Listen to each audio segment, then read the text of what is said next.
This is the KSUN M6. I'd bought a couple of these for a different purpose, but discovered that they are actually really great for monitoring UHF, ham, and GMRS repeaters, and if you got a crossband setup, it'd be great for that. Or they actually are pretty good little short-range walkie-talkies, simplex, again, ham, FRS, GMRS, etc. It claims to have a 6-watt power output, which is ridiculous. I've seen it listed as 2 or 3. No, 7 watt. How many watt you need? We give you power for treasure of customer.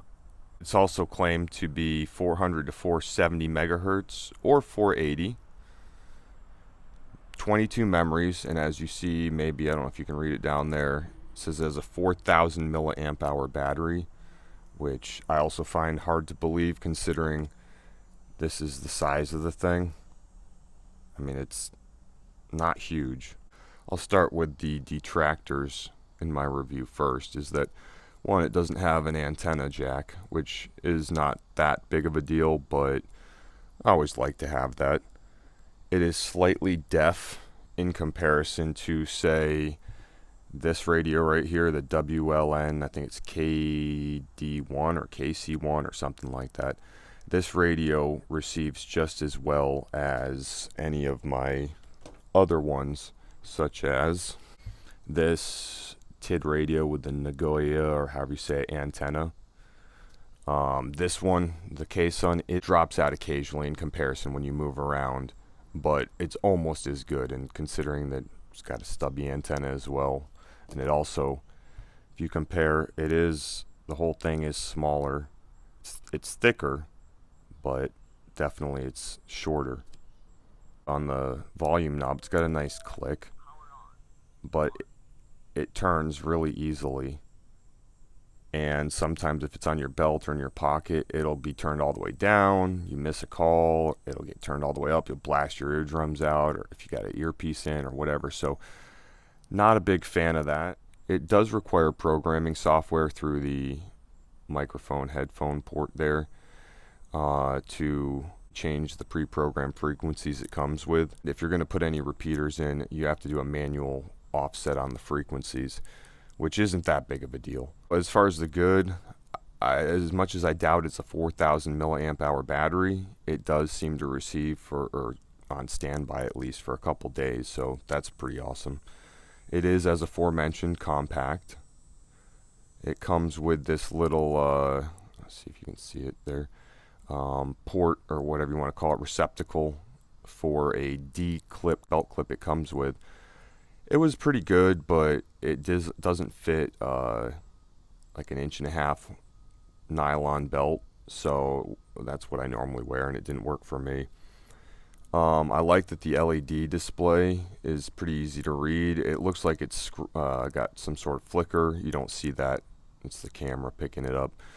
But it's pretty bright, and you can adjust the brightness, and it's not going to get scratched up, unlike LCD screens with the plastic that goes over the displays. It has a very good audio level and quality. Now, I don't know if you can hear. I've got it turned all the way up. The voice, if that was somebody speaking, would be blaring loud, but the voice that reads the channels out is actually significantly quieter, which I like, so just be aware of that. But it does have good audio quality, and you also have your speaker mic port. Down there is your USB-C charging, which is great. Those are ubiquitous now. Got a nice PTT button feel, good click. I'll turn it off, and probably can't even hear it, but it's nice and springy. And these two buttons on the side are okay. But what I also like is that with the physical button, as much as it turns a little too easily, knowing that you've got the physical off and on, it's going to save a lot of battery there, because in standby mode, most of these cheaper radios, the software power button or soft power button that you push and hold to turn it on eats power when it's in, and when it's turned off.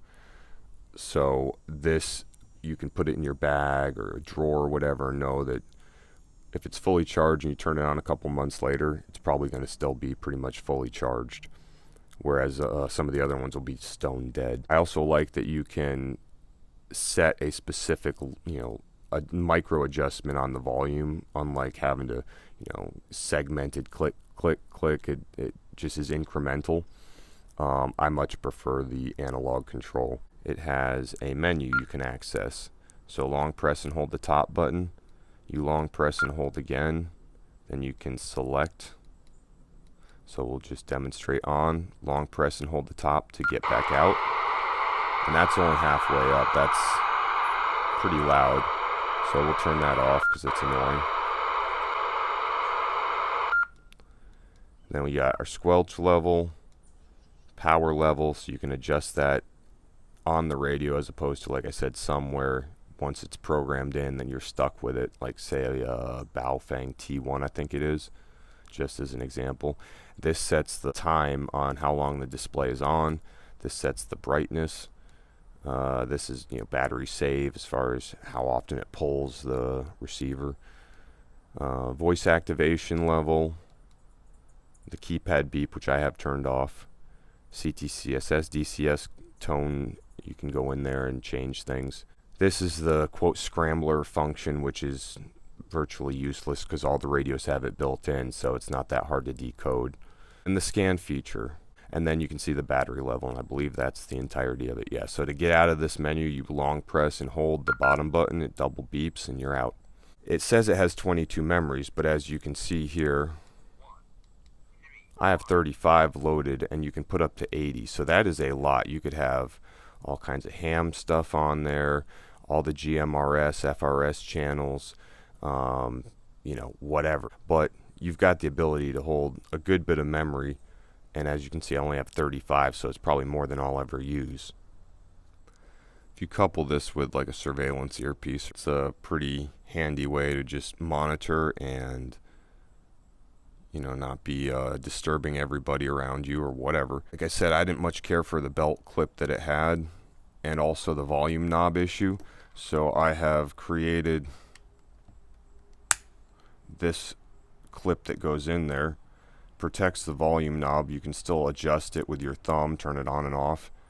It allows you to have a speaker mic plugged in, and the belt clip is long enough that it will accommodate an 1.5-inch belt. Protects the PTT button slightly from accidental bumps, and if you take out this, it's got kind of like a little thumb finger registration point. I don't know, it depends how you want to hold the radio, but I wasn't really happy with the other belt clip, so I redesigned this one. It's a little shorter. Hopefully it fits into a charging base. If you have one of those, I do not. Then I made essentially a swivel D clip attachment. So there's a PALS Molly webbing on the left and an 1.5-inch nylon belt style clip on the right. If you've got any suggestions for other type clips to be made, leave them in the comments. Go download, donate, and happy radioing.